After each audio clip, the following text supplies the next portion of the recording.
start us off? You've had a couple months to reflect on last season, which was quite a standout season for you, performance-wise, statistics-wise. What are you hoping to improve on in this new coming season? I think first and foremost it's about understanding the nature of the challenge. We now have a new coach that we're really excited to learn from.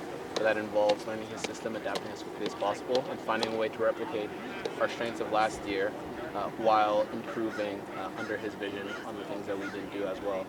So everyone's coming in with a good attitude, coming in shape, and so I'm really optimistic. It's a fresh slate, and me as an individual, I think if I take in the information well and I process it well and I apply it well, then there's no reason why I can't repeat what I did last year, and hopefully the rest of our team can do the same. Jeremy, what are some of the principles that you guys have talked about and started working on in these first few days of preseason? Yeah, I think it's understanding our shape. There's a little bit of a change of shape, understanding our pressing cues, knowing that we don't want to go as individuals, but we want to go as a team. In going as a team, we want to make sure that we go at the same speeds, cover each other in the right way, and just really try to avoid holes that are going to allow teams to break lines and create good scoring chances. What changes does that mean for you in your role up top? Are they asking anything different of you than you have in past systems? I think for me it's about protecting the people behind me and being the first line of confrontation. So a lot of similarities, but understanding the relationships between the wingers, the attacking mids, and knowing when to go, when to not leave them exposed, and how to create chances off of that pressure, because ultimately we want to be an aggressive team with and without the ball.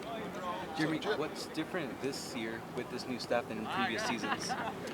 I was only here a year and a half with the previous staff, and then I had 6 months with the interim staff, who both of whom did a really good job under the circumstances. But I think anytime you get someone new, you get a fresh wave of energy. Got a lot of new staff members, not just coaching staff, but in the physical department and the medical department. And I think that rejuvenation, coupled with the time off that players have had, leads to a lot of excitement, eagerness to get back onto the field. And we're counting down the days until Atlanta United. There's a lot to do between now and then, but we're trying to channel this positive energy into wins. So Jeremy, you led the team in goal scoring and one of the top scorers in the MLS. What do you bring this year with the new administration in front of you? The way you took over as the goal scoring leader for this team. What do you bring this year? Yeah, the goal is to be consistent. It's one thing to do it 1 year. It's another thing to be able to maintain it again, stay healthy, and put the ball in the back of the net over a second consecutive year. On top of that, we allowed too many goals against, and as the first line of confrontation, I have to take some responsibility for that as well. So trying to balance my attacking responsibilities, my attacking desires with what the team needs me to do defensively and how we can work together as a team. I think that's going to be one of the biggest goals of this year, getting a good balance. Jeremy, what's the biggest thing that stood out to you in this first day about Lucci and his style and the way he coaches? Yeah, I think he's really eager to communicate with his players. I think everyone has gotten time to speak to them directly, either on the field, off the field. He wants to get to know us. He wants to build a cohesive family environment, which he already had, but he wants to take that to another level. And I think that if we continue to build trust in one another, integrate the new guys, then that trust should show on the field in good moments and also in moments of adversity when we try to fight back. Do you think you can go beyond what you did last year? I think it's possible, yeah. There are other goals.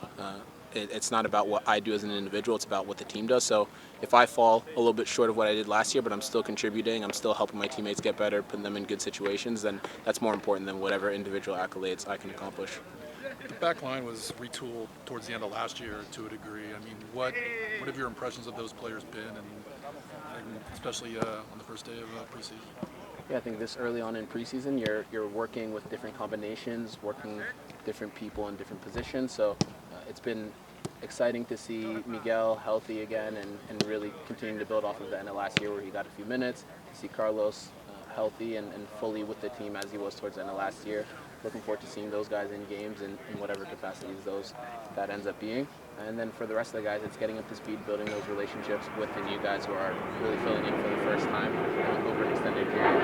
And then the rest of the team is going to be in front of them, so we have to know their tendencies. We have to know that our actions affect how they're able to defend, and from there I think we can build a cohesive unit. Jeremy, what's it like working with Chris? It seems like he's taking a sort of vocal leadership role out there now as assistant coach. Obviously, he was already a vocal leader on the playing field. Is he in your ear even more now? What's it like? No, I think he's always been in our ear. He's always trying to be as helpful as he can without overburdening us with information. But as younger players, we have a tremendous opportunity to learn from one of the best to do it in this league, and we have to maximize that. When he's on the field with us, we want to learn from him. We want to use his expertise in finishing sessions and in the run of play, and hopefully we can translate that into cohesive goals. So Jeremy, how have you adjusted to San Jose, tech capital of the world, Silicon Valley? How have you adjusted to this area? Yeah, I think I've settled in quite seamlessly. I'm fortunate to be in a situation where I found good housing and I'm pretty comfortable in the area. There's a lot to do in the Bay Area between San Jose, San Francisco, Oakland, the various industries that are in the area. So anytime I'm in a certain city or market, I try to connect with the various nonprofits, businesses, etc. And it's been a journey to get there, but I'm excited by all the introductions I've been making so far. Couple more, please.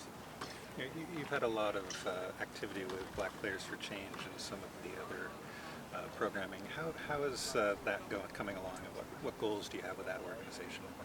Yeah, right now I think I want to keep the focus on the hiring process that we've undertaken. We have been fortunate to have been led by players up until now, with Justin Morrow as our executive director at first, and then Quincy Americo being our interim executive director when Justin moved on from his playing capacity and executive capacity as well. And so now we're really working to solidify whoever's going to be our full-time leader in that regard and allow them to use our strategic vision as a board and implement that through their executive actions. Has MLS been doing enough in your eyes to some of the demands, requests that you've been making over the years, these last couple of years? I think the most important thing is that there's a genuine line of communication. We are fortunate to have a direct line to E&I Chief Shola Winley, and he's been super helpful in both communicating what's possible, what isn't, and how to work through any difficulties we have. So I think whenever you have idealistic minds kind of coming together, you're going to have a lot of synergy. There's going to be some difficulty sometimes, but ultimately I fully believe that they're working in good faith to accomplish goals alongside us and separately, but towards the same objective. Jeremy, thoughts on the new Last kit? question. What can fans expect? Yeah, I think the fans can expect excitement. We're going to be an attacking team, an aggressive team with and without the ball. I meant the kits, Oh, the new jerseys. Sorry, I thought you said game. I think they'll look good on TV, especially like when I was watching them in the photo shoots. I thought they reflected really well on camera, and I'm excited to see how they look against other teams as well. Thank you. Appreciate it. Yeah, thanks everyone.